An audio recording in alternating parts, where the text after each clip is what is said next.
Hello, BookTube. Just this morning, I saw a video on Shawn the Book Maniac's channel where he revives his classic self-made tag, his 10 books tag, that originally started off as a grab 10 books off your shelves and talk about them, eh? Where you do that. You go through your library, you pick 10 books at random, you pull them down, and you chat about them. And Shawn adapted it just recently to Scribd, which is kind of an online subscription service for books and audiobooks. Works like Netflix and other streaming services like that. I believe it is the future of book publishing, or a huge portion of it.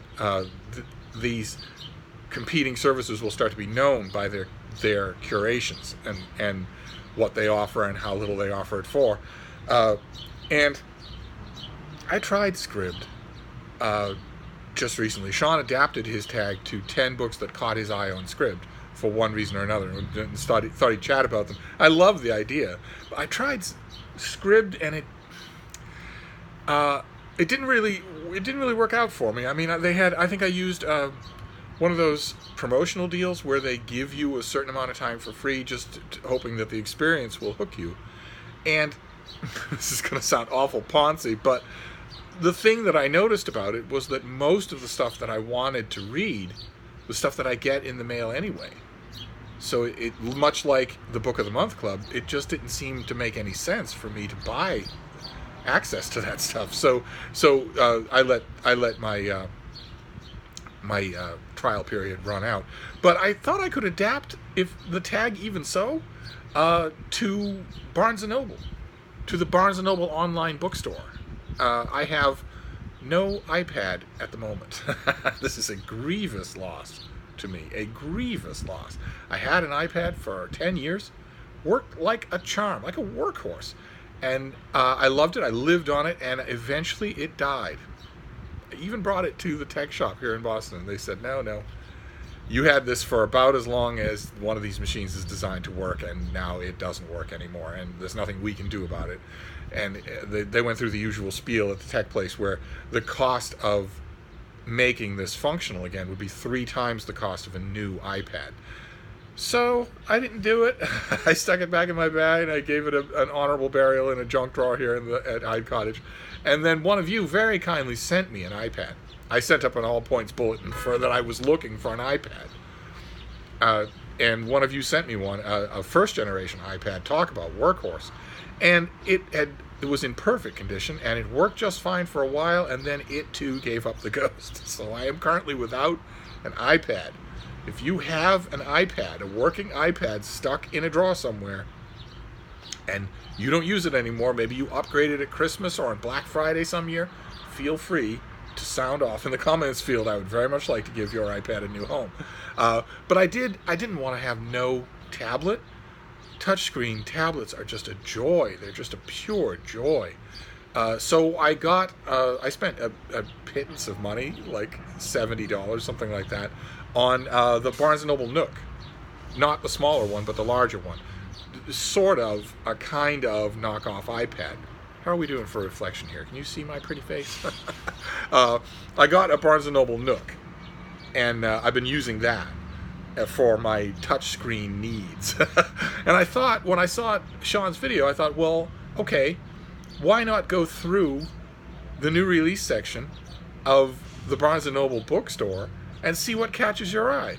There's bound to be lots of stuff there. Unlike Scribd, I would think there'd be lots of stuff there that I don't have, that I haven't gotten in the mail, that I've never requested, that I've never seen, that I didn't know I was interested in.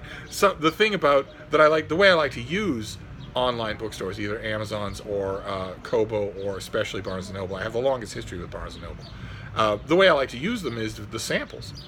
Right? I'm sure you do the same thing. You go to the Barnes & Noble bookstore, and you download a sample of the book that you're interested in, and you read that sample. And I have one standard of whether or not I want to buy the book. I don't particularly like buying ebooks because you don't own it. You know, you're not actually buying the book. You're just leasing it. It can be removed from your device at any time. Except for common domain stuff, like for instance Project Gutenberg. I'm not sure that they don't have digital rights management on their files, so they can't remove it. But and they wouldn't want to anyway. It's the giant commercial real estate companies that would want to remove it. I don't particularly like that, and often what I will do when I get to the end of the sample, if at the end of the sample I really want to read the next page, then I know to either buy the thing, if it's a small amount of money, or request it. If it's brand new and it's from a publisher that I have access to, then I know to request it. Then I know it's a book that I actually want to read. And I thought that might be fun, to adapt the 10 books tab for the Barnes & Noble bookstore. So I went through the Barnes & Noble bookstore and I downloaded 10 samples. The first 10 books that caught my eye, and I wanted to show them to you. Now, in this case, I have not read any of them. They just caught my eye for one reason or another. And I'm pretty sure, I did a little trial run here, and I'm pretty sure that even with the birds chirping and the sunlight in the background, that you can see the screen. I'm pretty sure that you can on this thing. The first book, we actually saw the first, this is the second book in the series, we actually saw the first book in this series. And my initial reaction to it was extremely negative. It seemed extremely cliche. And I read it, and it wasn't as cliche as I thought it was. There was actually a lot more narrative energy involved. It's by R.F. Kuang, Kuang, and the second book is called The Dragon Republic. This is the second book in a high fantasy series that draws on Chinese mythology, and that is the first book was much better than I thought it would be. So I naturally downloaded the sample of this thing. I remember the first book quite well, so I'm ready to move on to the second book. And the part of the 10 books tag is just to think about these things, to put them on your machine, or a script. I guess it would be also your subscription. Now, see, the other thing about using the Barnes & Noble Nook, or any device like it, is that it has to behave itself. It has to behave itself as a device. Otherwise, you're just stuck tapping at a screen like some ineffectual old person. We don't want that now, do we? Okay, so that was number one. Number two, there's a lot of self-published stuff, of course, in the Amazon store and the Barnes & Noble store. There's a lot of small press and fringe stuff. There's a lot of stuff that you don't quite know what it is, and you're going to take a chance with a free sample. I'm of course going to take a chance. As my old friend Deb said when she was on a video with me here on this channel, I will read anything. I don't zealously guard my reading time the way a lot of you quite rightfully do. I read all day long, every day. I read all night long. I'm perfectly open to just hoover up anything in sight. And this next one, it pretty much counts as anything in sight. This is by Lesli Richardson, and it is something called Farborn. That is the title. That is a cocky young man with his shirt open, and next to him is something that doesn't look quite human. And that turns out to be the premise of this book. Some of these books, some of the ebooks actually give you the premise up front. And I want to read that to you for the ones that have it. And this one is called, the description is this: Davies McKellen, it's always the Irish, I tell you, is a man without a true home. The cocky mining contractor navigator has spent his entire adult life roaming the stars and refusing to be tied down by anyone. That doesn't come without cost, like loneliness. When Davies makes his first run to the planet Farn, he meets Olarte, a Farn who intrigues him in ways he never dreamed possible. Except duplicity and deadly secrets are a killer combo that'll make any man rethink his past. And if the 8-foot-tall green alien is Davies' future, he might be down for that. He's got priorities, though, like making sure they uncover the truth first and don't die in the process. So this is not the letter designations for some self-published fiction, M/F, M/M, F/F. This is M/Alien. So who knows how strong a part of the book that will be. I'm hoping that the science fiction and the character building is at least as much of a big attraction in this thing as getting busy with an 8-foot-tall green alien. I'm hoping that's the case. I know that that's the marquee thing that will draw in the curious. I don't even know what you'd call that. You wouldn't call it bi-curious or omni-curious. I don't know what you'd call it. Celestially curious. But I'm hoping there's more to the book than that. I haven't read any of these samples, so I will read the sample of this one and see. Then the next one is an author that I know, but I don't think I've ever read anything by her. She's a military action romance author called Marie Force. And the book that I downloaded a sample of hers is her new one called 1 Year Home. And I think this also has a description. No, it does not. Okay, it does not. But it's about a returning veteran, hence the title, and the rocky road to him finding a relationship. And military romance novels like that are of a muchness. They're not terrifically catch as catch can. So I think there's probably predictable elements in this thing.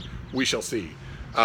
Then this next one, I noticed on Amazon and on Kobo and on Barnes & Noble that the ebook market, the self-published or very small press ebook market, is an absolute bonanza for gay fiction.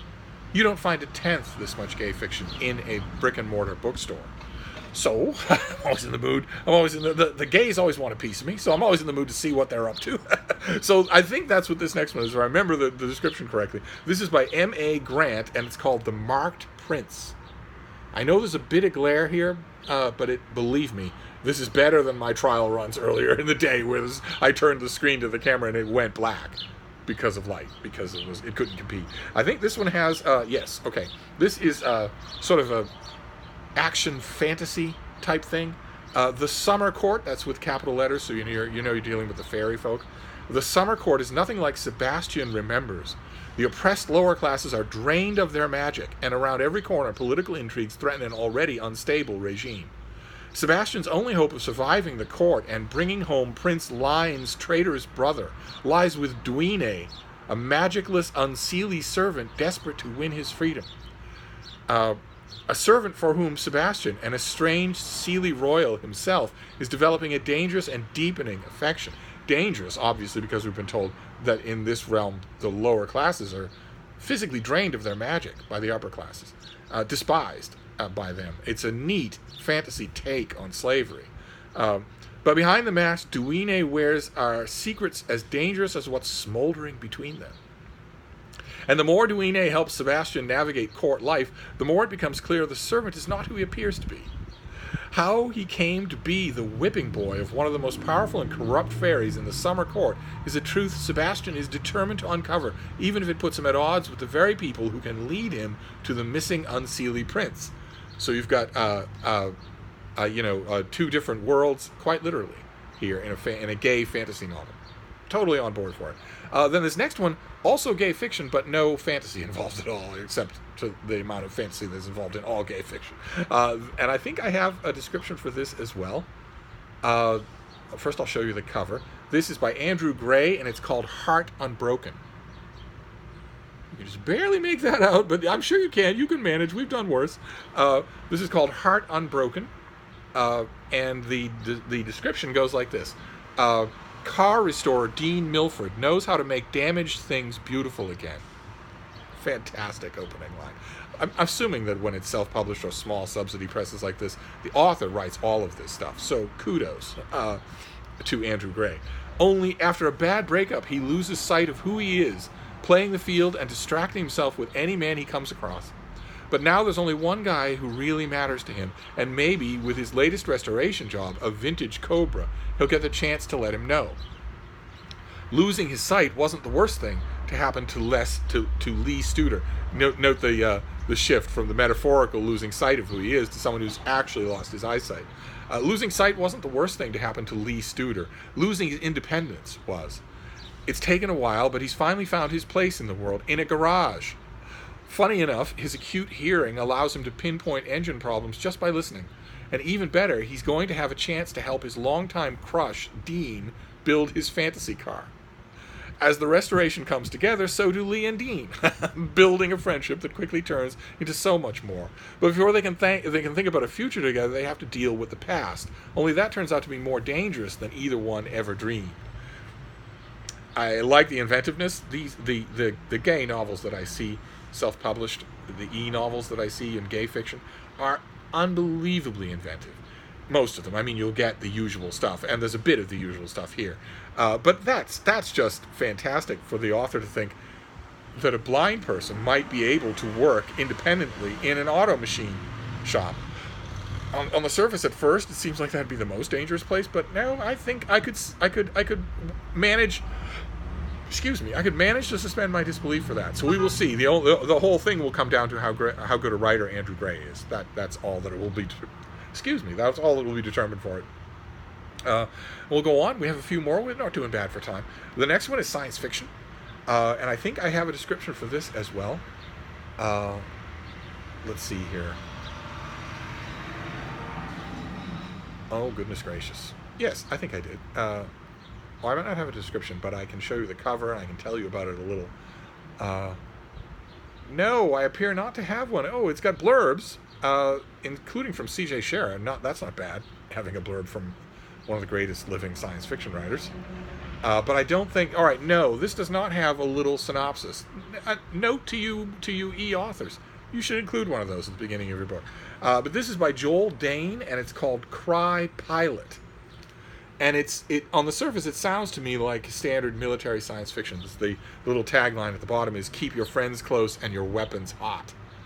And I don't have the description for this that I saw when I downloaded it. But it seems like, it's the standard science fiction story, military science fiction. One particular pilot goes against his training, goes against his program. I don't have any more details than that, except that it comes highly recommended. So we will see. I'll read all these samples today and see if any of them jump out at me. Then we have something that I have not read, but it is not new. It was in the news section of the ebooks store at Barnes & Noble, but it's actually a reprint of a very old book. An author that I recognize her name, but I don't think I've ever read anything by her. And she comes highly recommended. There are quite a few authors in her day, this was 80 years ago, who really liked her prose. They really liked her novels. Were reviewed by serious critics in serious venues and well liked. And also, her lifelong friend Georgette Heyer also recommended her books. The author is Carola Oman, and this is Somewhere in England. Look at that lovely new cover. That it's probably this does not exist as paperback. This is probably just an ebook. And this book comes with an introduction by the author and also a brief introduction by Roy Strong, the historian and biographer Roy Strong. And it is a sequel to the author's book, Nothing to Report. But if I remember correctly, I remember this vaguely, the whole world of this author. It's absurdist high comedy set in English country houses, very much in a Woodhouseian vein. And if I remember correctly, sequel here is very loose. If I remember correctly, you do not need to read Nothing to Report to read Somewhere in England and enjoy it.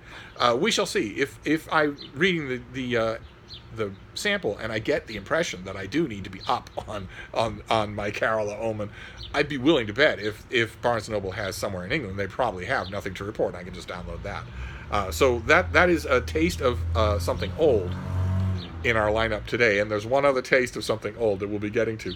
But first, we do a historical murder mystery.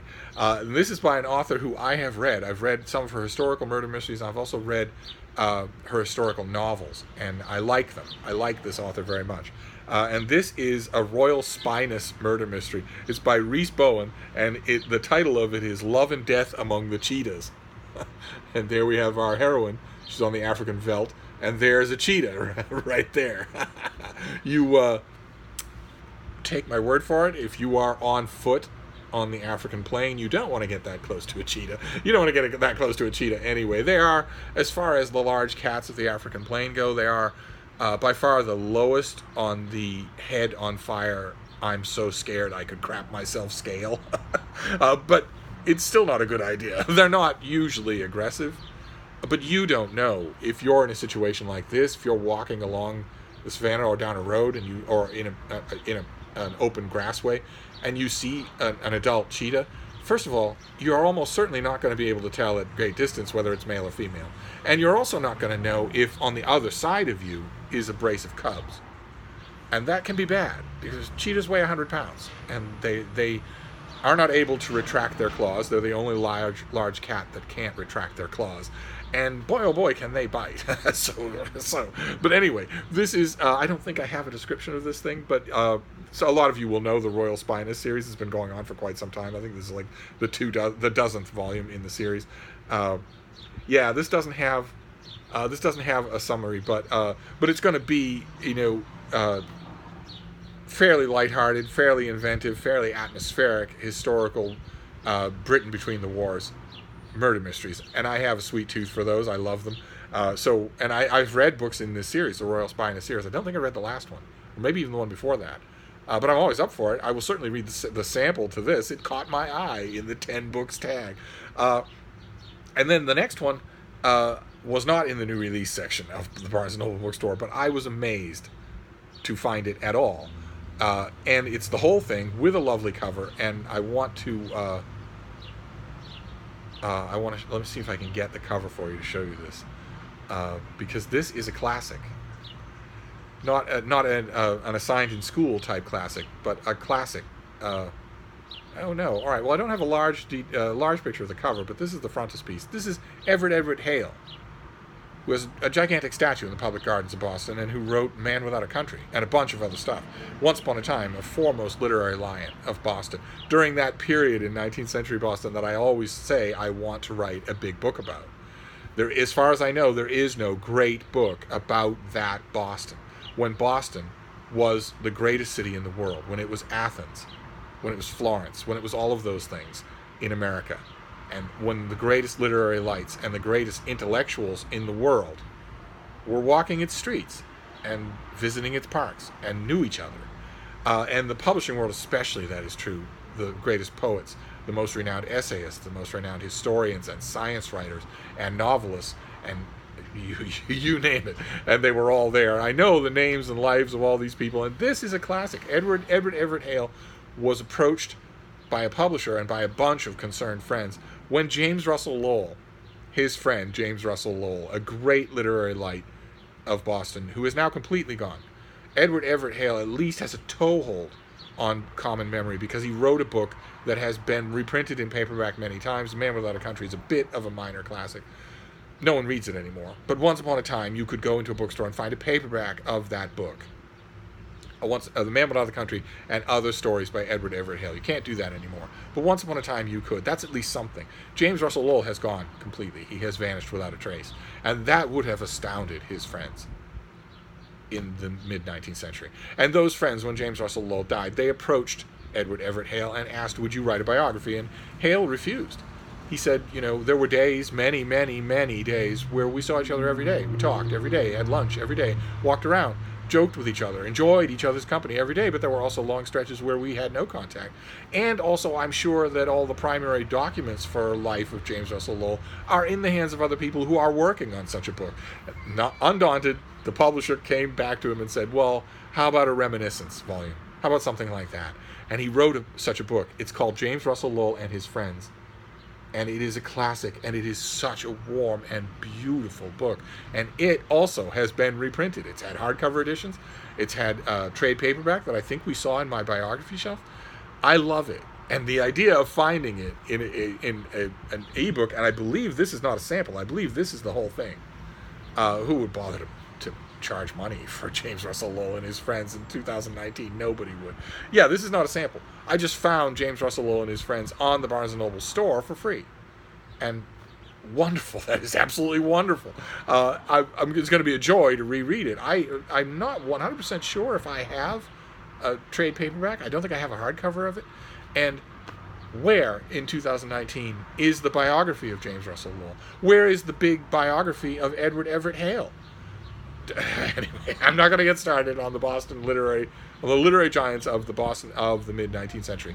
There is a book there, a great book that has never quite been written. This is the Metaphysical Club, but that's not quite. That's across the river in Cambridge. I'm talking about Boston and the greats in Boston and the near greats in Boston. We'll get to it. We'll talk about it someday. And then the last book that I want to show you, I think we're at 10. 1, 2, 3, 4, 5, 6, 7, 8, 9, 10. Yes, okay. So this is the 10th book for the the take 10 books off your shelf and talk about them, eh? book tag. And this is a book that has been making the rounds. I have seen it linked on social media and all, and I don't have a physical copy of it. I'm sure that I will get one, but I don't have one yet. This is by Tim Alberta, who is the chief political correspondent for Politico magazine, and this is American Carnage, on the front lines of the Republican Civil War and the rise of President Trump. And you might think, oh, what a masochist this guy is. Not only is he reading all the Trump books that he gets in the mail, but he's going out looking for them. But this seems to me to be a major release. And I don't think I have a description for it. The major publishers, this is HarperCollins, and the major publishers tend not to give little descriptions inside the ebook. They just figure you're downloading it yourself, so you don't need it. They're not anticipating BookTube. Nobody ever anticipates BookTube. But this seems to me to be a fairly substantial entry in the unending list of Trump books, and it bothered me when I saw it on the books, the Barnes and Noble store. It bothered me that I don't have a copy of it yet. I'm sure I will be getting one, but I made sort of a promise to myself to read these things, and this one looks like it has more substance than quite a few of them. So I'm going to do that, and there you go. That's Shawn he originally made his 10 books tag, and then he adapted it to Scribd, and I'm adapting it even further to Barnes & Noble. And I could easily go back and just pick 10 books off my shelf, but I like this because I like to I spend a lot of time reading electronic samples, buying the electronic book and reading the whole thing, using the electronic sample to determine what I want to request from publishers. It's actually a more substantial part of my bookish life than I often give the impression on this channel. So I thought it was a good chance to haul out the Nook and talk about it a bit. So let me know if any of these things struck your fancy. and try not all to say in unison, the 8-foot-tall green alien. I swear you people need to get your minds out of the gutter. But I'm going to wrap this up for now, and I will echo once again, faintly and diffidently, plea for the iPad you don't use anymore. If it works, I will give it a home. But anyway, I'll wrap this up for now, but I'll be back. Thank you, BookTube.